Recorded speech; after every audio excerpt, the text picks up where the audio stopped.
Assalamualaikum warahmatullahi wabarakatuh. Di sini saya ingin mempresentasikan tentang hasil temuan saya tentang algoritma Banker. Perkenalkan, nama saya Miftahul Rizky, NPM 2008 dari kelas Paralel C. Di sini saya mendapatkan tugas yaitu menjelaskan tentang apa itu algoritma Banker. Algoritma Banker adalah algoritma yang digunakan untuk mencegah terjadinya deadlock. Algoritma ini dinamai Banker karena divisualisasikan seperti bankir yang ada di sebuah kota yang mengatasi permintaan pinjaman dana dari para nasabah. Algoritma ini dikemukakan oleh Edgar Dijkstra. Bagaimana sih cara kerja algoritma Banker? Algoritma ini mempunyai cara kerja yang seperti mencegah terjadinya deadlock dengan memutuskan apakah menyetujui atau menunda permintaan sumber daya oleh proses. Ketika sebuah proses meminta sumber daya, maka permintaan tersebut harus diperiksa oleh bankir atau sistem.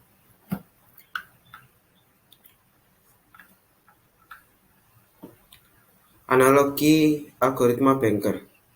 Analogi dari algoritma Banker dengan sistem operasi adalah satu, yaitu nasabah merupakan proses-proses yang sedang berjalan.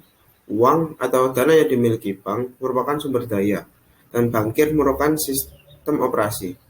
Dalam algoritma Banker, setiap nasabah memiliki batas kredit, dan apabila seorang nasabah telah mencapai batas kredit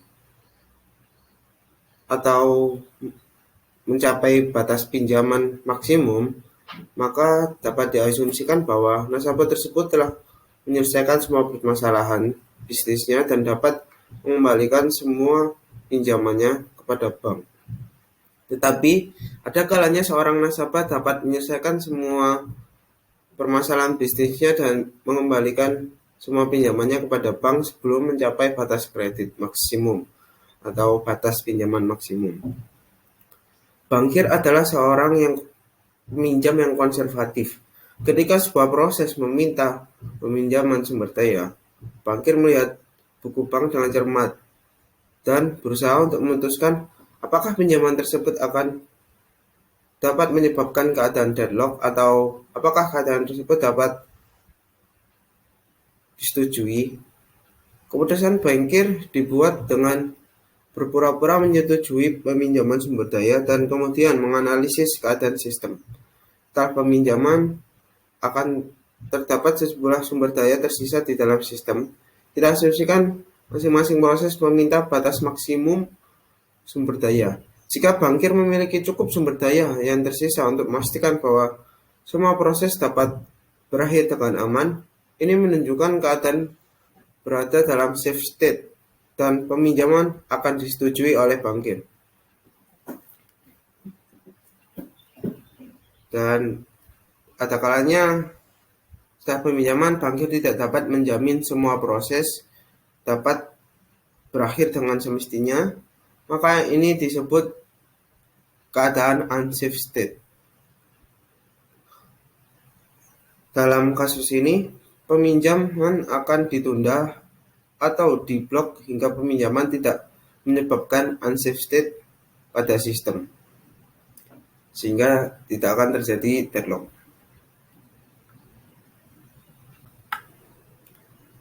Contoh kasus sendiri saya menemukan dua, yaitu yang pertama yaitu ada mobil yang tidak bisa lewat karena tertutup oleh mobil lainnya. Ini terdapat persimpangan dan juga ada mobil yang saling menutup jalan sehingga tidak bisa untuk lewat. Contoh ini adalah contoh keadaan yaitu deadlock dalam bankir. Dan selanjutnya ada contohnya seperti mobil atau kendaraan yang melewati sebuah jembatan kecil. Dalam keadaan ini, maka kendaraan harus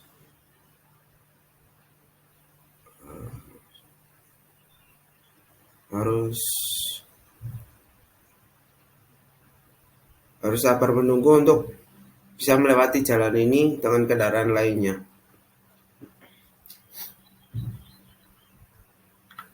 Itulah contoh kasus yang saya temukan, yaitu dua kasus ini. Sekian dari saya. Mohon maaf kalau ada salah-salah kata atau kekurangan di dalam materi. Terima kasih. Sekian. Wassalamualaikum warahmatullahi wabarakatuh.